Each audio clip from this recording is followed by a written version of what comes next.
വറഹ്മത്തുള്ളാഹി തആല വബറകാതുഹു. നമ്മുടെ ഈ ശഅബാൻ മാസത്തിന് ഒരുപാട് പ്രത്യേകതകളുണ്ട്. നമ്മുടെ മുത്തുനബി സല്ലല്ലാഹു അലൈഹി വസല്ലമയുടെ മാസമാണ് ശഅബാൻ മാസം. അതുകൊണ്ട് തന്നെ നമ്മൾ ധാരാളം സ്വലാത്ത് വർദ്ധിപ്പിക്കണം. അതുപോലെ തന്നെ ഈ ഒരു ശഅബാൻ മാസത്തിൽ നമ്മൾ ഒരു 5 കാര്യങ്ങൾ നമ്മുടെ ജീവിതത്തിൽ ശ്രദ്ധിക്കേണ്ടതുണ്ട്. അതിൽ ഒന്നാമത്തേതാണ് നമ്മുടെ അമലുകൾക്കുള്ള പുനർക്രമീകരണം.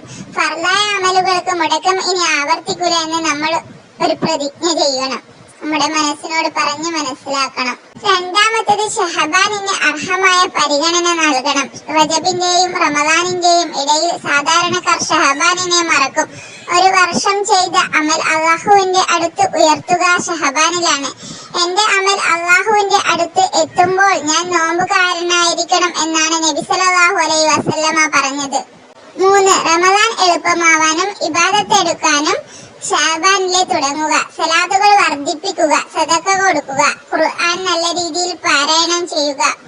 4. ബറാഅത്ത് രാവ് പരിശുദ്ധമായ ഖുർആൻ പറഞ്ഞ 5 രാത്രിയിൽ ഒന്നാണ്. അതുപോലെ തന്നെ ബറാഅത്ത് രാവിനെ നമ്മൾ ബഹുമാനിക്കുക. ബറാഅത്ത് രാവിൽ ധാരാളം ദിക്റുകൾ ചൊല്ലി അള്ളാഹുവിനോട് തൗബ ചെയ്യുക. 5. നന്മകൾ ധാരാളം ചെയ്യുക. റമദാനിൽ തിന്മകളിൽ നിന്ന് വിട്ടു നിൽക്കും പോലെ ഷഹബാനിലും നിൽക്കുക. ഷഹബാനിനെ നമ്മൾ ബഹുമാനിക്കുക. റമദാനിന്റെ എല്ലാ സുന്നത്തുകളും നമ്മൾ ഷഹബാനിലെ ചെയ്തു തുടങ്ങുക. ഷഹബാനിൽ സുന്നത്ത് നോമ്പ് എടുക്കുക. എന്നാൽ റമദാനിൽ നമുക്ക് അത് ഒരു എളുപ്പമായി തോന്നും. ഈ ഒരു 5 കാര്യം നമ്മൾ ഷഹബാൻ മാസത്തിൽ നമ്മുടെ ജീവിതത്തിൽ പാലിക്കാൻ ശ്രദ്ധിക്കുക. എല്ലാവരും വീഡിയോ ഇഷ്ടമായെങ്കിൽ ചാനൽ സബ്സ്ക്രൈബ് ചെയ്യുക.